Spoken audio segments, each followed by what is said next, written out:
haven't even finished the first cup of coffee, y'all.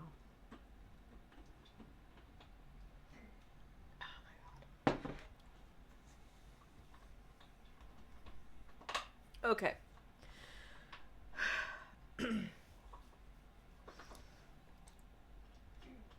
You know who we're gonna fucking talk about. You just know. Space Karen, i.e. Elon Musk, is illegally accessing data to which he does not have a proper security clearance. I don't even think a proper FBI background check has been done on the man. Okay? To validate my wealth of knowledge, United States Air Force all-source intelligence analyst, worked for the PACAF commander, which is a 4-star general, overseeing the Pacific area of responsibility, the largest area of responsibility within all of the military purviews, because we had to pay attention to China, we had to pay attention to Russia, and everything in between across the Pacific Rim and places just outside of it. India, we also had to pay attention to India. It was all of Asian, Polynesian, fun stuff. Okay. I had, by necessity, after 9/11, the top, just below president knowledge, or presidential, level, because I was supporting a 4-star, the top secret clearance, like above top secret, like there's more above it. There's brown, there's black, there's a couple of others that I don't even know about. That is reserved for operational information, so it's immediate, quick information what's happening, type of thing. Okay. And because we pay attention to India, we also paid attention to Pakistan, we also paid attention to Russia and China, which means 9/11, we were paying attention to what was happening on the borders of Afghanistan. And then paying attention a little bit to Iraq when that kicked off a year or so later. So I understand the importance of a clearance. And I understand the importance of a secure, classified a SCIF, secure classified vault. Okay? I got in trouble once for leaving the vault door unlocked. It was closed, but it was unlocked. I was the third vault inside 2 other vaults. Just so I could go to the bathroom and not have to spend 10 frickin' minutes shutting the damn thing and then opening the damn thing. I just didn't want to. I was 20. I was just there, I think probably about 6 months. And on my own for a few hours every night before the NCO would come in. Before the sergeant would arrive. He would arrive typically between 2 and 4 in the morning. 3 in the morning, I should say. I was in at 6. So I loved it because nobody bugged me. And I had a very simple task with very easy, simple things to do. Okay? I got in trouble for not locking that SCIF door. Because what I failed to connect the dot to was the fact that not everybody within the second or the third SCIF, especially not the third SCIF, had the right credentials to get into my SCIF. And that if the door wasn't locked, they could potentially get in there. And if they knew I went to the bathroom on a consistent basis and left it unlocked, that was a breach. It was a potential breach. So I got reprimanded. On paper, it was not incredibly serious. But I got yelled at by everybody because I had a few civilians in there. And then once everybody had their lecture, sitting there discussing an answer to a question for the general, with one guy who had been in the Pacific area in the Navy for years, and whatnot. So a crusty old naval officer. He patted me on the knee. He said, "You're all right, kid. You took that verbal beating by everybody very, very well. Everybody makes that mistake." He goes, "When you're the inside of it, everybody makes that mistake because you don't connect that dot, especially in the middle of the night." He goes, "But that's exactly when we're all vulnerable, is in the middle of the night." Okay. also, because it's important, when Elon Musk's teenagers that he has working for him, who also do not have a proper background check at all. I was 20 when I had that background check. That background check was implemented when I was 19. I had teachers, high school teachers, who got visited by the FBI doing those background checks, who sat down and had a 30-minute conversation about me and whether or not I was okay to have a background check at the age of 19. 19. So the age of these kids doesn't bother me. Them not being properly vetted bothers me. They are ignorant jackasses. Nerds to the one. Highly intelligent kids who do not understand that what they are being asked to do is wrong. There's at least one of them who does not give a shit. He's ego tripping. There's a few others who are scared to shit of Elon Musk because they've seen him go off and they really need the job, or they really want the job. And they all feel like they are a part of something bigger than themselves, and that is addictive. That is part of what we have to resist against. And until they're taken into custody, sat down, depending on how much they cooperate, will depend on how much jail time they would get in a normal course of things. An unvetted breach of national security information into a skiff warrants immediate detention. You get arrested and your ass gets thrown in jail. It hasn't happened with these guys. And it hasn't happened with Elon Musk. I swear to God, Cat, you mess with my blinds, we're going to have words. Hey! Hold on, I gotta save the blinds. No!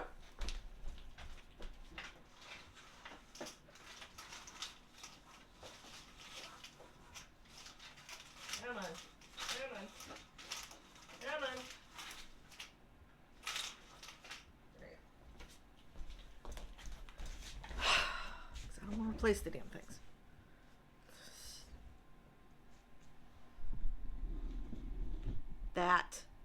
That is why. That's Luna. Luna's a good boy. He's also a turd. We call him the boy. He's one of many boys. There are 3 levels of classification. I think I may have already gone through it. Secret, or unclassified, classified, secret, and top secret. And among those are other little ones in there. And they're there to allow some information to be able to flow other places and other information to be protected. Classified, though it's the lowest classification, is still classified for a reason, because it doesn't need to be general knowledge out there. The CIA will review information and put it out there on their website, intelligence, so that there is a basic understanding of areas and places, of countries. They put country reports out for general consumption that were at once classified and now are able to be unclassified and put out for public consumption. Even some unclassified documents have parts of it that are redacted because those sections are still classified. The president does not have declassifying authority. He can request something be reviewed for declassification. And depending on the need of national security, which is yes, lies in the opinion of the people reviewing it, it could be a yes or a no. There's a reason why we haven't heard about Kennedy. It's because it's quite possibly an inside job, which makes us look at the government differently. Just to feed into one obvious conspiracy theory around Kennedy's death.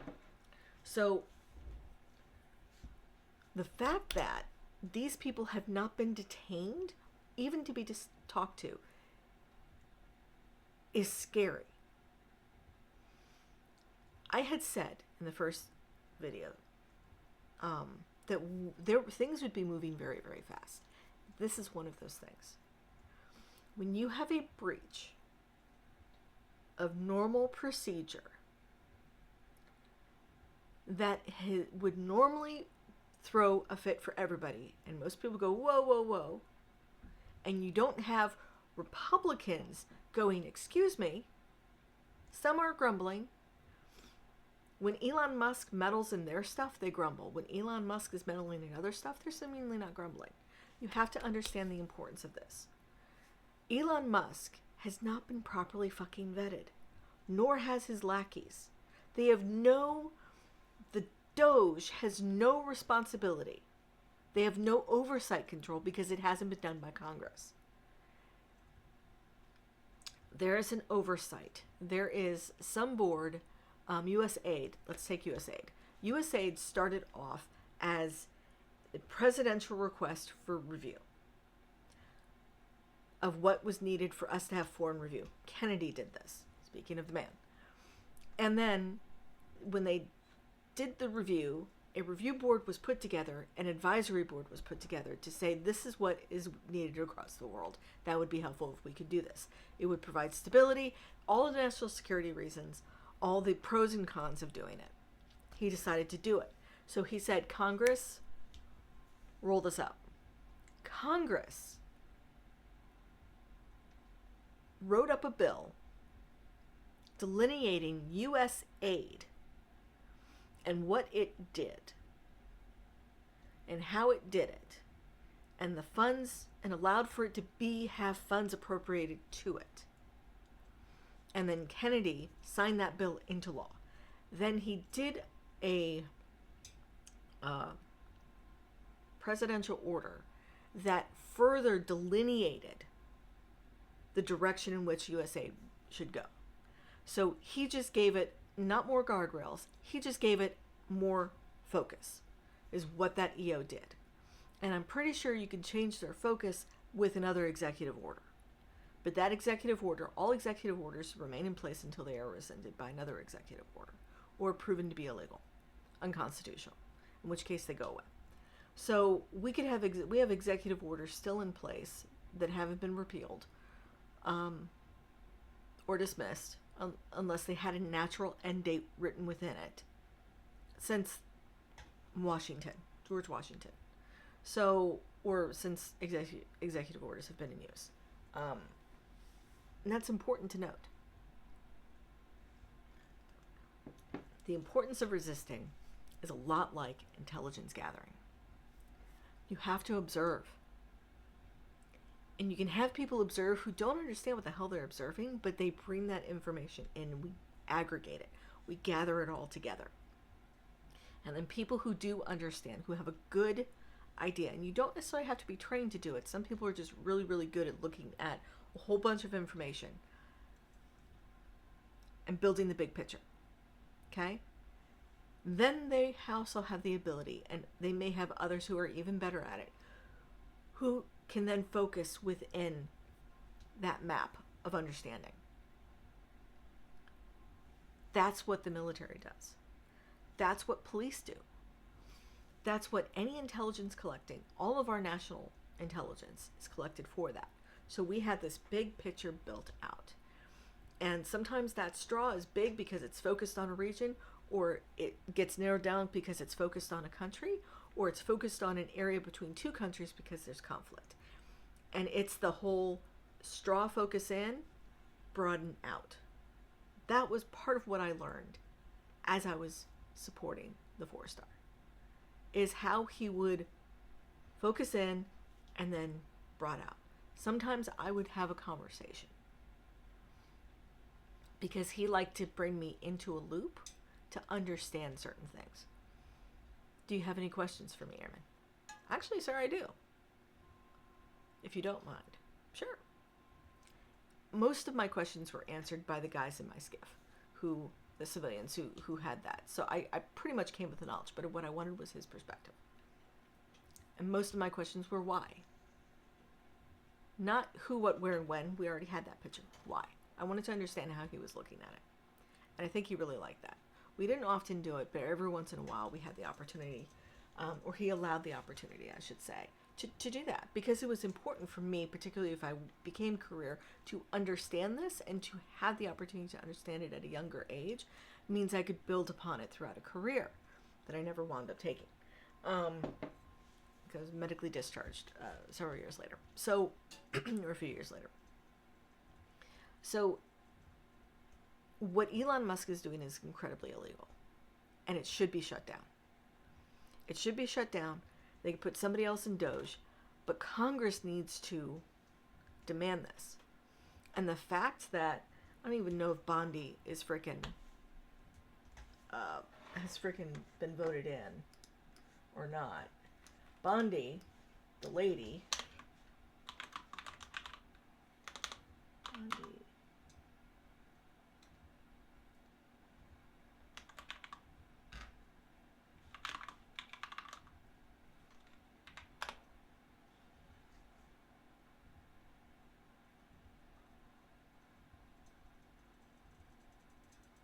Well, hell.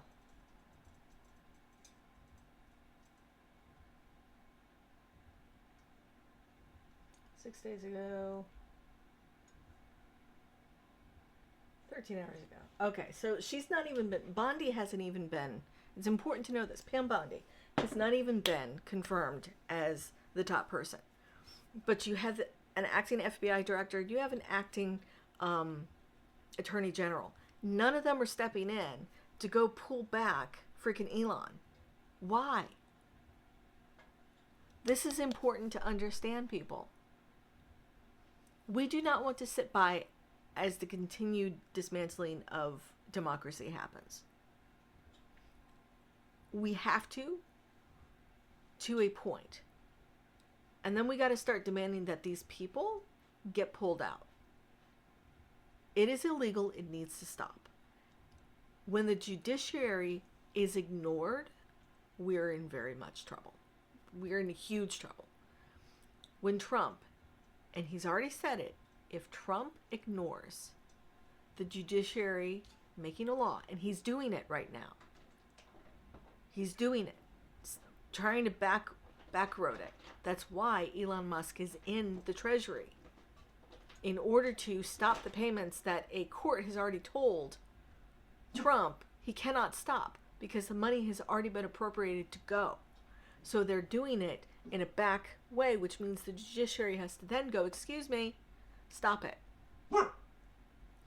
A judge can issue a warrant for arrest. Hey! No. Judge can issue a warrant for arrest. It has to be brought up by a prosecutor.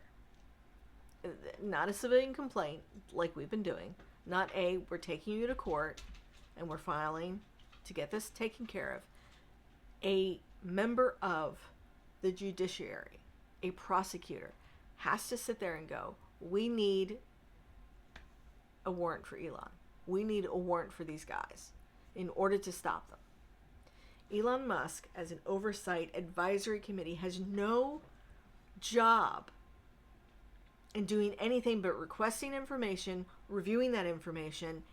If he has if he's able to actually see it, and then giving suggestions. He's an advisor. He should not be doing this. They're taking hard drives in there. They're accessing SCIFs. They've got access to payment processing, the computers that actually do it, the servers that actually do it. This messes up everything. And he has computer people in there so that he can have them go in and fuck with the computers. And then people have to figure out on the back end how to unravel this. Sorry, I've got a cat going crazy and I've got a dog going crazy and it's all crazy. Stop it. So this is why this is why this is not right. It is not right. We have to observe. We have to figure out what the motivation, and we know what the motivation is. We have to start demanding. We have to get really, really loud. It is not okay. It is not okay for this. And you see pictures of the guys under Elon, share them. It's not illegal to share them. Nobody has done anything illegal. And Elon's so quick to say that is illegal. You have done something illegal. One, he didn't freaking know. Two, no, it's not. Exposing him is never illegal. Exposing wrong and illegal activity is not in itself illegal. Period. This is wrong. We all need to shout about it. It is unacceptable. Period. Because he's doing it right in front of everybody and there are reports coming, this is not okay. We might get there quicker than we really want to. But for the meantime, we have to keep resisting. Stand up. The security chief who got into a tussle preventing them from getting into the skiff was put on leave. That is also illegal. Illegal. Other people need to also be willing to get physical and prevent things from happening. It is different to physically prevent something illegal and wrong from happening and to do the fight than it is. It is best to do that than it is to just stand by and let it happen. Fear is a big player, and the brave work through that fear. We all have to get really brave really freaking quick. Because the reason why, what was it, upwards of 15 million people died at the hands of Nazi Germans was because people allowed the fear to prevent them from standing up. When you have 20 people with guns show up in a village of 1,000, the 1,000 people can take over those 20 real fucking fast. You just have to not be fearful. There are always fewer of them than there are of us. There are always more of us than there are of them. They're trying to convince you otherwise. That's always a lie. Because they're also trying to get everybody to be on their side. Don't. Nobody wins. Nobody wins. There's always more of us than there are of them. Observe, collect, report. We'll talk soon.